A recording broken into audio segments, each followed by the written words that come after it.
2/3 अशी विघटन झालं पाहिजे, त्याची फूट पडली पाहिजे त्याच्यामध्ये.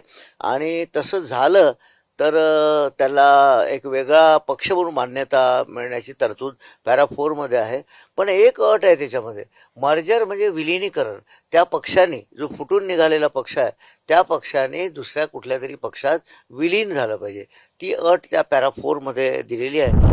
संसदीय लोकशाही बळकट करण्यासाठी पक्षांतर विरोधी कायदा आपण केलेला आहे. माननीय राजीव गांधी पंतप्रधान असताना 1985 साली आपण संविधानामध्ये 10वी अनुसूची दाखल केलेली आहे. आणि ही अनुसूची अँटी डिफेक्शन लॉ म्हणून ओळखली जाते. पूर्वी स्प्लिटची तरतूद होती. आपण माननीय अटल बिहारी वाजपेयी साहेब पंतप्रधान असताना त्यांच्या काळात स्प्लिट म्हणजे फुटणं एखाद्या पक्षातून 1/3 जर फुटले तर त्यांचं सदस्यत्व राहू शकतं, अशी जी तरतूद होती ती काढून टाकण्यात आली.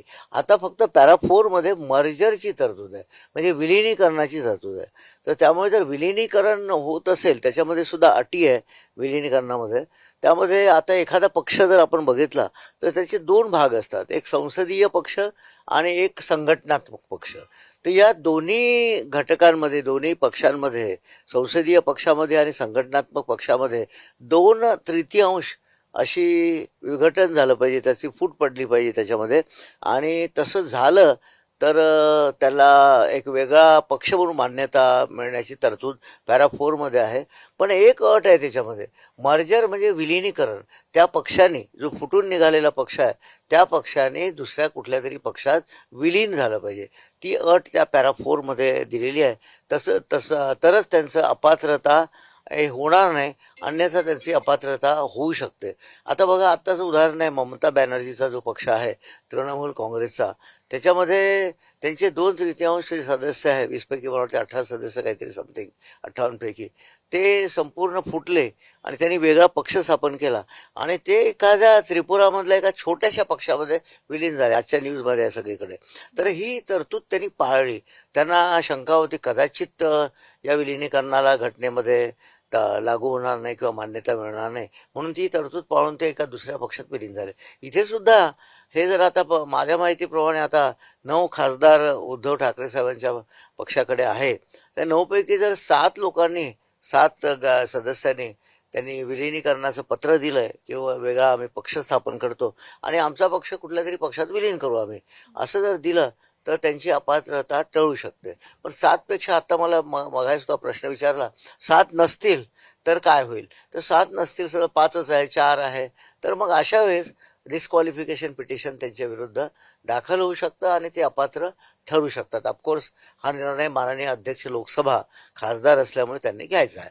अशा प्रकारची ही कायदेशीर तरतूद या 10व्या अनुसूचीमध्ये आहे.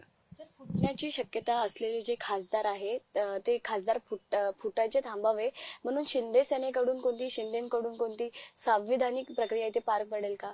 नाही, यामध्ये ते फुटण्याची शक्यता असलेले खासदार फुटावे यासाठी आता हे राजकीय प्रयत्न त्यांच्या त्यांच्या पातळीवर ते करतील. पण ज्यांना ते फुटण्याचं आवश्यक वाटतं की त्यांनी असं 2/3 बहुमत मिळवलं पाहिजे. कारण 9 पैकी 7 तरी किमान ते फुटले पाहिजे, त्यांनी वेगळा गट स्थापन केला पाहिजे. त्यापेक्षा थोडेसे जरी कमी असले, 4 असले, 5 असले, तर मग त्यांच्या अपात्रतेची शक्यता वाढते. त्यामुळे 7 सदस्यासाठी सगळे, ज्यांना कोणाला हवं असेल, ते राजकीयदृष्ट्या सोयीचं असेल तर ते प्रयत्न करतील. आणि तेवढे सदस्य झाले, त्यांनी तसं पत्र दिलं लोकसभा अध्यक्षांना, तर मग त्यामध्ये पुढील प्रक्रिया होईल ना. मात्र हे प्रक्रिया सर्वोच्च न्यायालयात, उच्च न्यायालयात चॅलेंज होईल त्याची. कारण सर्वोच्च न्यायालयाला ज्युडिशियल रिव्ह्यूचे अधिकार आहे आणि हा ज्युडिशियल रिव्ह्यूचा अत्यंत महत्त्वाचा अधिकार आहे. मगासुद्धा मी सांगितलं कोणत्या तरी चॅनेलला की हा अमेरिकन घटनेवरून घेतलेला अधिकार आहे. 1787ची अमेरिकन घटना आहे आणि जॉन मार्शल ह्या जगविख्यात न्यायाधीशाने तो मॅरबरी वर्सेस मॅडिसन या खटल्यामध्ये हा निकाल दिलेला आहे 1803 साली.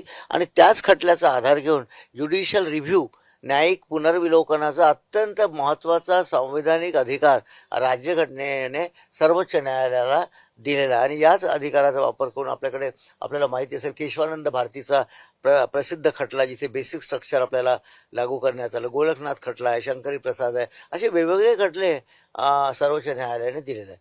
यामध्ये मला वाटतं शिवसेनेचं जे प्रकरण आहे ते अजूनही सर्वोच्च न्यायालयात प्रलंबित आहे.